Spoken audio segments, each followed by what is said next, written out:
Big news today, Washington, D.C. will be site of the 2027 NFL Draft. Roger Goodell said he expects more than visitors to attend the draft, which is expected to be held on the National Mall, a place he believes is a perfect fit for the NFL. We not only believe it's a great site, we believe it's consistent with what the president said, which is investing in our communities, investing specifically here in the nation's capital, one that I grew up here in Washington, D.C., and is particularly important.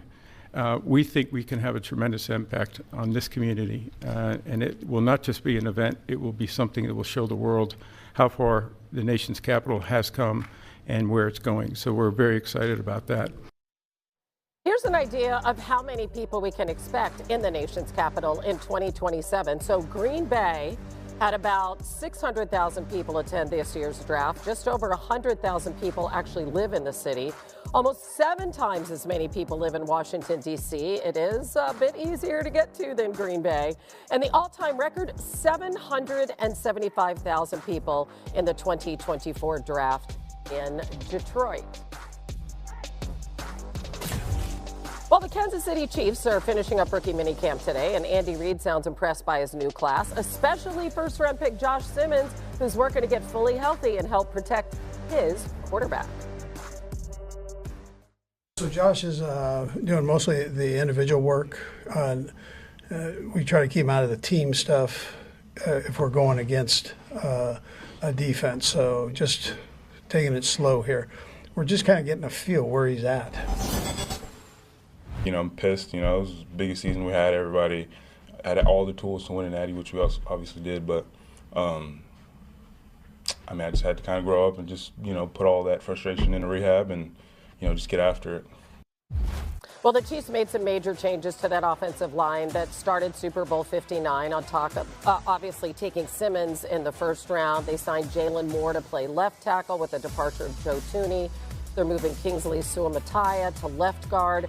And then we should see that spot there. Juwan Taylor right now is there at right guard, but that'll be Simmons when he's ready. I mean, the great thing, though, that the Chiefs have done is they do at least have somebody in place. So they're not going to have to rush Simmons in there. Do you think that they have fixed their offensive line issues? Marcus. Yeah, Hannah, listen, this is where I give validity and credibility to what Kansas City is doing. And we've talked about it. I've been on shows with Graz. I've been obviously on NFL Live with Mina. They do a phenomenal job at drafting guys that can come in and play right away and be key contributors to what they are doing in order to press for a championship. The Kansas City Chiefs are always in a Super Bowl window. So when they are drafting young guys, I think their philosophy is, can they help us right now? And this has been a revolving door at these tackle positions. Joe Thuney had to step out last year and play that, and now he's gone. You think about Trey Smith, and they were able to get him locked up as a free agent. So there's a lot of things that have transpired on this offensive line. Go all the way back to the Tampa Bay Buccaneers Super Bowl when they were absolutely destroyed by that front. And they've been in this mode of building offensive line, using free agency, drafting young guys. So they hope the same with Simmons coming in and trying to solidify a position that's kind of been in flux for a while in Kansas City. And as far as making Patrick Mahomes comfortable, Patrick Mahomes has to make those rookies comfortable first, and then they get their feet wet and they get going. But I see they think that he's going to be a starter and be a long-term answer at a position that they need one in. Yeah, Mahomes was sacked 47 times last season, including the playoffs. I mean, that was 10 more than any other season in his career. All right, let's talk about the Rams because they're going to start their rookie minicamp later this week, and their head coach, Sean McVay, was asked about a potential trade for cornerback Jalen Ramsey. Okay, he certainly did not close the door on that possibility of that return. You know, there's not too much of an update. He is a total stud. And you look at, obviously, he's continued to play at a really high level.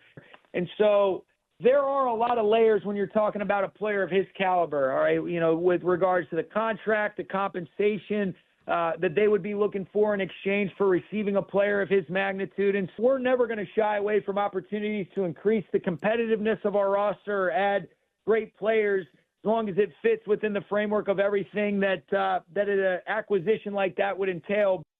I mean, Mina, do you think Jalen Ramsey returning to the Rams is a good fit? Yeah, it makes sense. It's also an area of need for them. I mean, this was a defense where the four-man rush really came alive down the stretch, but there were still vulnerabilities on the back end, particularly at cornerback, and they didn't address them in the draft or free agency.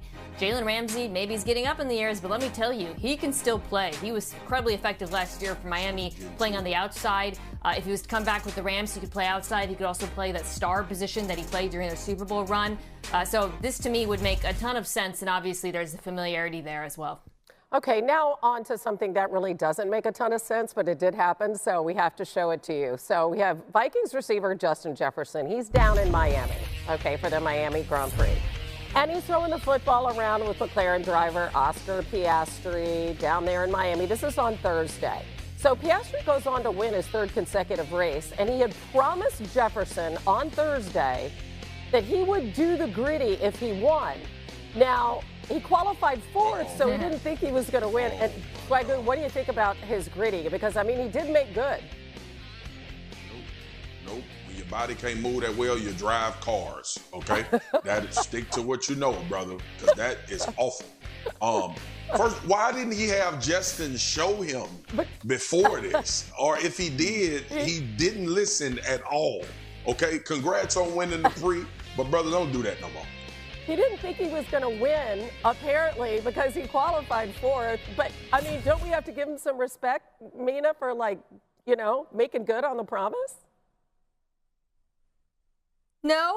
I say that as someone who should never be televised, by the way, doing any kind of dance, much less the gritty. So the gritty is not that easy. I know it looks easy, but, you know, you try it. Yeah, all right. I would not try it on camera. No, that's for sure. No, that will not be happening. Still ahead.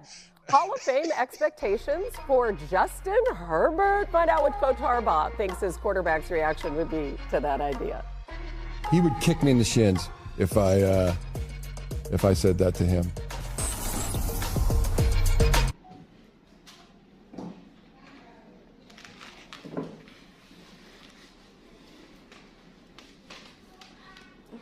Xin chào tất cả mọi người đã quay trở lại với kênh của mình.